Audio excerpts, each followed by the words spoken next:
Assalamualaikum warahmatullahi wabarakatuh. Perkenalkan, nama saya Nanda Ayunda Sari dengan NIM 20710129. Di sini saya akan menjelaskan materi dengan judul Etika Pengembangan dan Penerapan IPTEX dalam Pandangan Islam. Sinergi ilmu dan pengintegrasian dengan nilai dan ajaran Islam.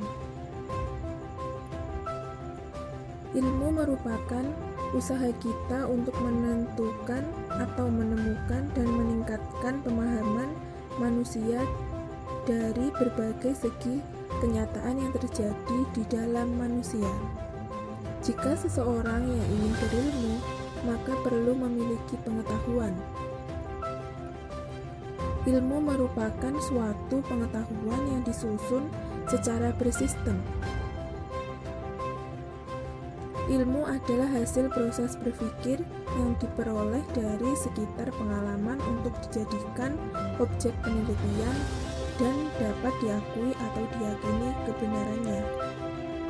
Ilmu Islam memiliki 4 sumber yang digali secara ilmiah. Semuanya akan melahirkan ilmu Islam, yaitu yang pertama Al-Quran dan Sunnah, yang kedua alam semesta, yang ketiga diri manusia, dan yang terakhir sejarah. Al-Quran dan hadis. Nabi memerintahkan mengembangkan ilmu pengetahuan dengan cara memikirkan ciptaan langit dan bumi, menyuruh untuk berpikir, mengamati, dan meneliti alam semesta. Al-Quran menyuruh manusia untuk meneliti alam semesta hingga sekecil-kecilnya. Integrasi, interkonektisitas antara ilmu dan agama ada 3 ranah, yaitu yang pertama integratif, interdependentif. Hubungan ilmu dan agama saling bergantung satu sama lain. Agama tanpa ilmu tak akan dapat dipahami, dan ilmu tanpa agama tak akan mencapai kebenaran hakiki. Karena keduanya secara primordial berasal dari satu sumber ilmu, yaitu Tuhan. Al-Alim artinya salah satu nama dan sifat Tuhan, sehingga eksistensi ilmu dan agama identik dan menyatu dalam wujud mutlak Tuhan. Yang kedua yaitu integratif komplementer, yaitu hubungan ilmu dan agama secara epistemologis, di mana seluruh metodologi yang diterapkan dalam ilmu maupun agama saling melengkapi satu sama lain.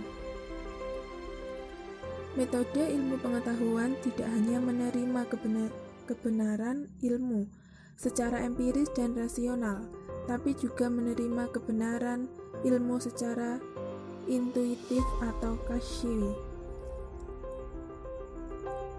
Yang ketiga yaitu integratif kualifikatif, yaitu hubungan ilmu dan agama secara aksiologis, di mana seluruh nilai ilmu dan agama saling mengkualifikasikan dengan yang lain.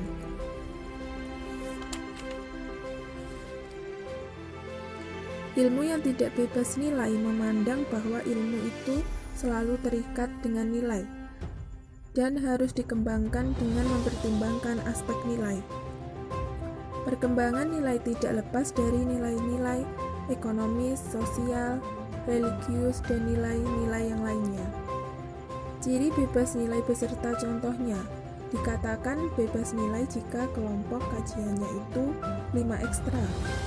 Karena ilmu eksakta itu bersifat ilmiah dan selalu bisa berubah definisinya terhadap sesuatu jika sesuatu tersebut bisa dibuktikan definisinya secara ilmiah, serta pokok kajiannya tidak terbatas. Contohnya, pada zaman dahulu, orang beranggapan bahwasannya bumi itu pusat tata surya, tetapi setelah ditemukannya teropong, anggapan tersebut musnah dan digantikan dengan matahari sebagai pusat tata surya. Joseph Situmorang menyatakan bahwa sekurang-kurangnya ada 3 faktor sebagai indikator bahwa ilmu itu bebas nilai, yaitu yang pertama, ilmu harus bebas nilai dari pengendalian nilai. Maksudnya adalah bahwa ilmu harus bebas dari pengaruh eksternal seperti faktor ideologis, religius, kultural, dan sosial. Yang kedua yaitu diperlukan adanya kebebasan usaha ilmiah agar otonomi ilmu terjamin. Yang ketiga yaitu penelitian ilmiah tidak luput dari pertimbangan etis yang sering dituding menghambat kemajuan ilmu. Karena pada dasarnya nilai etis sendiri itu bersifat universal.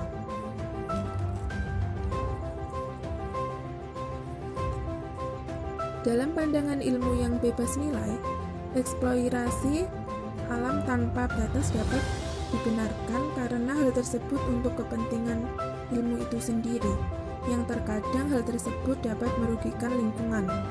Dalam ilmu bebas nilai, tujuan dari ilmu itu untuk ilmu. Dengan bebas nilai, kita memaksudnya suatu tuntutan dengan mengajukan kepada setiap kegiatan ilmiah atas dasar hakikat ilmu pengetahuan itu sendiri. Kaitan ilmu dengan nilai-nilai di dunia global ini, ilmu sangatlah mendominasi dipandang dari segi masa depan. Ilmu dianggap sebagai sumber nasihat tentang perilaku. Dalam kehidupan sehari-hari, nilai berfungsi mirip dengan agama yang menjadi pedoman kehidupan manusia. Dalam teori nilai, terkadang tujuan bagaimana manusia mengalami kehidupan dan memberi makna terhadap kehidupan ini. Sekian dari saya.